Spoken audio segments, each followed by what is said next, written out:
Recently, I came across two pretty interesting posts on my timeline. The first of which was this kind of what if scenario from Captain America Winter Soldier, like the elevator scene, as if it was depicted to be fighting against a completely different team of Marvel characters. And the second one was this kind of four team member anime fight and who would kind of come out on top. So here are my kind of thoughts and breakdown of those two posts. So the post says, would Cap be able to make it out of this elevator? If not, how many would he be able to defeat, and who would stop him? I gotta say that the answer is nah, not a chance. So let's break it down. First off, we got season 1 version of Daredevil from the Netflix show, and don't get me wrong, he is definitely a good fighter, but especially without any superhero soldier serum, he's definitely not gonna be able to even really do much damage at all to Cap, and he's gonna get knocked out pretty easily. Next, we have Kate Bishop from season 1 of Hawkeye, who's, 15 in the show, I think? And same thing, she's a pretty good fighter for street level kind of characters, but Cap is kind of way beyond her. So she's easily, again, gonna get knocked out pretty quick.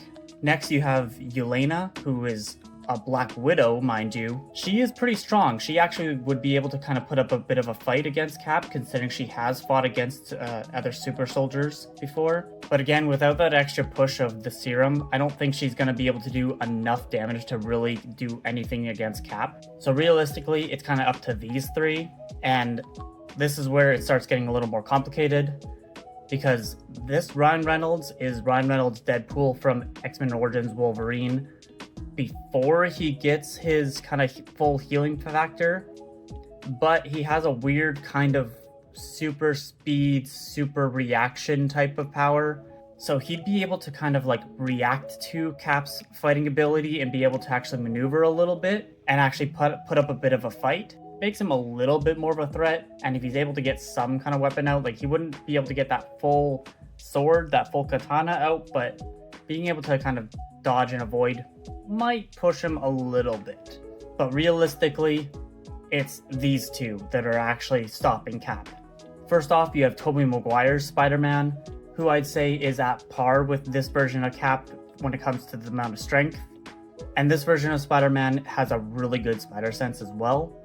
And if you look at the original scene that this scene is kind of referencing, Cap has a hard time getting out of the magnetic handcuff that is an electromagnet that's holding him back. So Spider-Man's webs would easily be able to hold him down in this scenario. But then the biggest threat, the one that is fully taking him out, is Hugh Jackman's Wolverine. Not only because of his crazy healing factor, but just his ability to fight off and be able to fend off anything is just going to overpower Cap way too much. And Wolverine would pretty easily be able to take him out, I believe. So realistically, this same question could be proposed, but with just Wolverine and Spider-Man, and the answer would still be no, Cap would not be able to get out because those two would be way too overpowered for him. So this post is talking about which of these teams would actually win in a fight. Now, I think the answer is actually pretty obvious, but let's break it down anyway.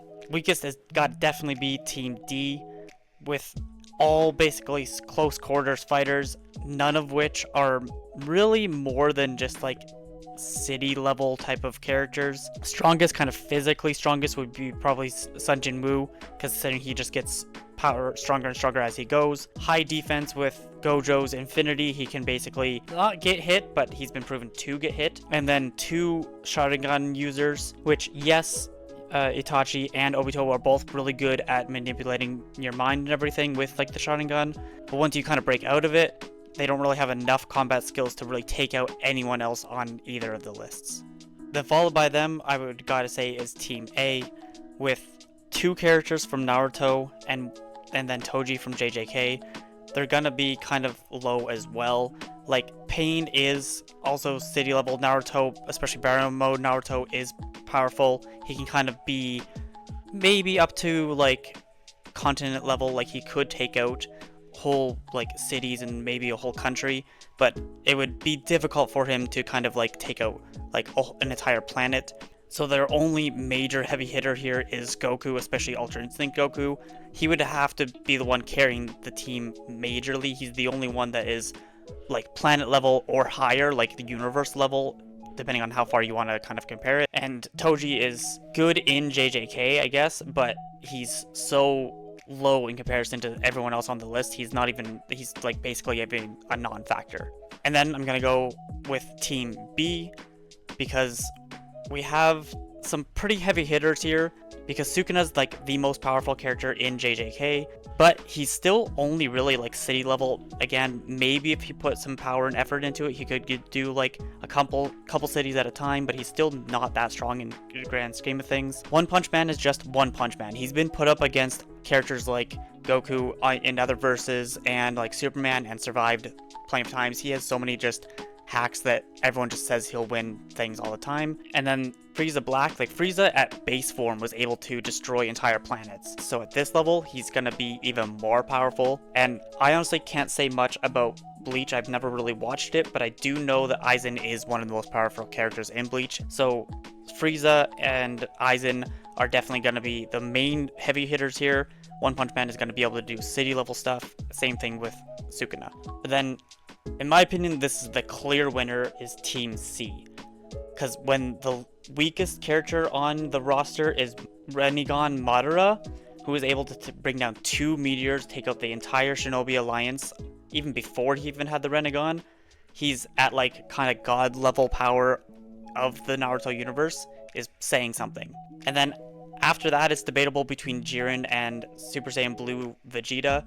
Either way, you have 2 characters that are basically like world-shattering level of characters. Either one of them could basically destroy a planet if they wanted to, as like Vegeta has been a scary threat since before he even got to this blue level, and Jiren was the one to push Goku to be able to get to Ultra Instinct level, so you know he's one of the most powerful characters in Super. But like the biggest oh my god character here is definitely Whis. Whis is just a class above any character, even counting Goku and Vegeta here. Like, Whis is the one who trained Beerus, and Beerus is the one who got Goku to have to turn into Super Saiyan God. So, like, Whis is one of the most powerful characters in all of Dragon Ball, and Dragon Ball is known for having some of the most powerful characters in all of anime. So with Whis, Jiren, and Super Saiyan Blue Vegeta, they're taking out everyone, including Ultra Instinct Goku. So, what do you think about one or both of these posts? Let me know in a comment below. But other than that, this was just a quick video here for me, just kind of bringing my thoughts out. So if you like me or any of the content that I make, maybe consider subscribing to the page. It will help let you know when my next video comes out. And other than that, I will see you in the next one. Bye.